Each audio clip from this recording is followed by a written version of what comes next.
Alright, welcome to our lesson on feudal powers in Japan. So let's start off the geography of Japan. Favorite day of the week. It's made up of 4,000 islands with an archipelago over 1,200 miles. There are four large islands: Hokkaido, Honshu, Shikoku, and Kyushu. Some advantages of the climate is that it's very mild and there's a lot of rainfall, so lots of vegetation. You have great protection from invasion, and it's close enough that you can have cultural diffusion.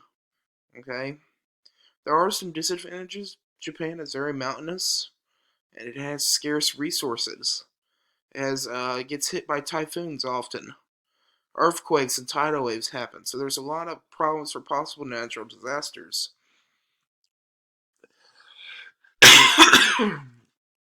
um, Japan is one of those places. It's one of my most visited places in the world that I'd love to go to. Down here, you can see that's Mount Fuji, and then here's the countryside. It's gorgeous. Here are the four main areas. So we have Hokkaido, Honshu, Shikoku, and Kyushu. Um,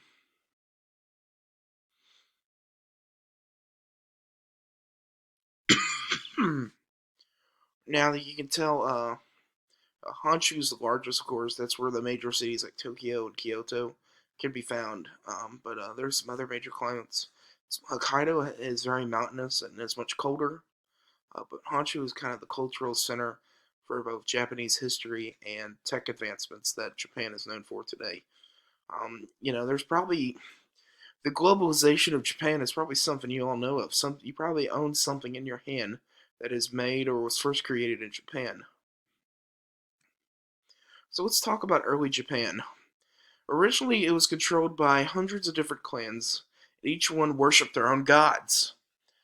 And around that, they began forming customs around the Shinto religion, which is the way of the gods, where they started respecting the nature and their ancestors, and the idea of kami, the divine spirits of nature, were those they worshipped in a way. In the 400s, we see the Yamato clan is going to gain an upper hand in the Japanese government at this time. They create a dual government with two different emperors. One is a figurehead, like the Queen of England. The other one has the actual ruling power in that government. And if you'll notice, Japanese writing is very similar to Chinese, and we'll talk about why that in a minute. You see the Japanese art is some of the best in the world. Their use of cell shading is still prominent today, and just things like comics, or as they call it there, manga, and other things like that. Japanese culture comes from Buddhism, which is from Korea. One of the things the Japanese did was they mixed the Shinto rituals with different Buddhist teachings. They also began borrowing ideas from China. They adopt their system of writing, their art, the way they live. They also try to adopt a strong central government, which came from the Chinese as well. All right, and so Japanese culture today is a mix of Chinese and their own, and there was a time where the two were very well connected. But in the late 9th century, they cut ties completely and pretty much started. There's like, hey, we're our own separate place. We don't need your involvement anymore. All right, and so the it's an important mix. All right, so the high end period is in the late 700s. So we moved from Yamato was the first clan to unite all the different clans of Japan, and the capital, which is known, it was just called Heian, which in English is Kyoto, becomes the capital for over 1,000 years, until it's moved to when we later this year we'll talk about how the capital is moved to Edo, which is renamed Tokyo, which is the capital today and the center for trade, and um, it's the center for technology and all that stuff. The nobles of Japan form a court society similar to that they do in Europe, and they talk about how life during this time is dictated by very strict rules. There are certain rituals that you have to go by, and they make a very strong effort to teach poetry and painting during the high end period. And it's during the high end period that one of the things the Japanese are known for is we get the first novel. Now, there are lots of novels written today, um, but the first novel was written by a Japanese man called The Tale of Genji. It's the story of a samurai. And I've read parts of it. It's pretty long. It's over 1,000 pages. But I had to read parts of it for a world lit class in college, and when I read, I thought it was really well. It really helps you understand Japanese life during that time. Over time, feudal Japan begins to decline as landowners and clan leaders start to weaken the power of the government. They create what are called private armies, and this causes lawless countryside in danger. Puts the countryside in danger. You have raiders and pirates that control the land and seas. No central, the government doesn't um, do a good enough job of protecting it until finally they form the samurai. The samurai are bodyguards to protect the nobles and the people.